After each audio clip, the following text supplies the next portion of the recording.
what we see day in, day out is the huge overcrowding issue that we have in our borough, the rising cost of temporary accommodation and the need. I mean, we've got over 8,000 people on our waiting list alone. And through the community investment programme, we've delivered over 1,750, but we know more needs to be done. We're halfway through to our 2030 ambition, but there is scope to deliver much more. We've got over 3,000 homes in the pipeline alone for delivery with planning. So the ambition is there, the prospective homes are there, and it's just a matter of getting the spades in the ground and actually having them come to life. Hello and welcome to 1.5 million new homes by local government challenge sponsored by Redloft. So the mission is to get 1.5 million new homes built, and the key delivery arm to achieving that mission is local government, either as the planning authority or in joint venture with the private sector or directly delivering new homes by the public sector. So I'm coming to a different council every month to ask what works and what needs to change to enable councils to get more homes built. And today I'm in the London Borough of Camden. Okay. So I'm here with Councillor Richard Olszewski and Councillor Nasrine Djemai, the leader of the council and the cabinet member for new homes and community investment at London Borough of Camden. So tell us, what's so great about this place? What's so great about Camden, Richard? Have you got a couple of hours? It really takes quite a while. I mean, it's a fantastic borough with an amazing variety of activities and a diverse population and communities and so on, all sitting cheek by jowl with each other. And then as you move from north to south, the borough changes from residential to the very centre of one of the world's most important cities, with all its economic and cultural activities and so on. It produces a fantastic energy, and the diversity of the people that live in Camden and the people who come to Camden every day to work and to socialise and so on gives it a buzz, gives us creativity, and gives us lots of challenges, but it gives us a purpose because we succeed in meeting those challenges for the benefit of Camden and also for the benefit of London. We love it.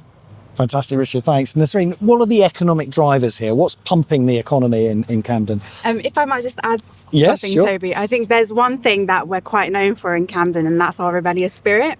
So Camden is the place where things happen. We're not just sayers, we're doers. Yeah. So when we say we're going to do something, we really mean it by whatever means necessary. So I think that's just something that makes us quite distinctive and unique as a borough.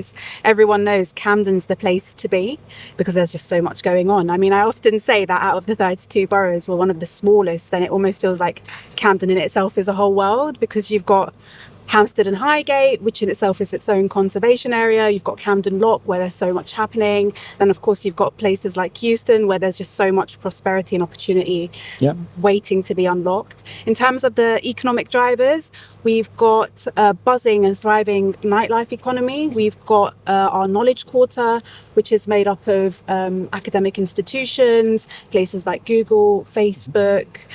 We've got our businesses who are the lifeline of our borough. They really contribute so much to making it such a great place. So yeah, there's quite a diversity in terms of our economy and how everyone contributes to making Camden the brilliant place it is. And of course, as Dua Lipa would have us believe, it's where music was invented. I would second her, to be honest with you, but that's just me. So Richard, what are the key, what do we need to know about the demographics of Camden? How would you describe the population? It's, in broad terms, it's a mix of majority kind of white population, but with nearly half born outside the UK and nearly half from minority ethnic backgrounds of a wide variety. I mean, Camden for centuries has been home to all sorts of a variety of people, from the Irish who came to build the railways, preceded perhaps by the Huguenots escaping France, to Turkish Cypriots and Bangladeshis, Somalis and so on, and a few Scots thrown in as well into the mix. So and there's hundreds of languages spoken within the schools, within the communities and so on. And we have a tremendous intermingling between people as well. I mean, it's we face lots of challenges, but we also are very focused on binding our communities together so they can still share their own identities, but also feel welcome and legitimate within Camden. And what about the age profiles? Is it an ageing population? Is it younger than most? It's younger than most, I think, on average, compared to London or the England average. But there's also a great variety within that. So we're not super young, but it is a younger age profile, which presents all sorts of challenges for us to face, both in terms of employment, schools, housing, and so on. And we know that there's a challenge on people being able to continue to live in central Camden because of the prices and so on. And that's something we have to tackle, which hopefully as we develop projects like Euston and HS2 to provide more housing, and that's very much a focus for us.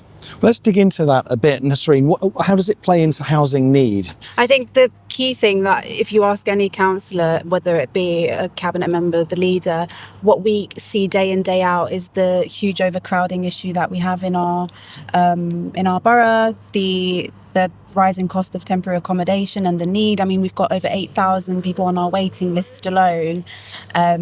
And through the community investment programme, we've delivered over 1,750, but we know more needs to be done in order to address that crisis. But I think the key thing here is that we're referring to it as a crisis, and a crisis comes out of a systemic issue, which has happened over the last 14 years, I would say. There's been a steady decline. And so while we face those great challenges, we know that any conversations that we're having are being done with our residents to hear firsthand their experiences and how that then feeds into what we're looking to deliver for them. And what are you delivering? How are you doing performance-wise against your targets for delivering new homes and new affordable homes? I mean, we've met our milestone last year. We're halfway through to our 2030 ambition, but there is scope to deliver much more. We've got over 3,000 homes in the pipeline alone for delivery with planning. So the ambition is there. The prospective homes are there, and it's just a matter of getting the spades in the ground and actually having them come to life. So that's it for another super sunny day at 1.5 million new homes, the local government challenge sponsored by Redloft. We're going to be back in a few days with more from the London Borough of Camden. But until then, if you could hit like or subscribe if you like what we're doing, we'd be really grateful. Look forward to seeing you next time. Thank you for watching.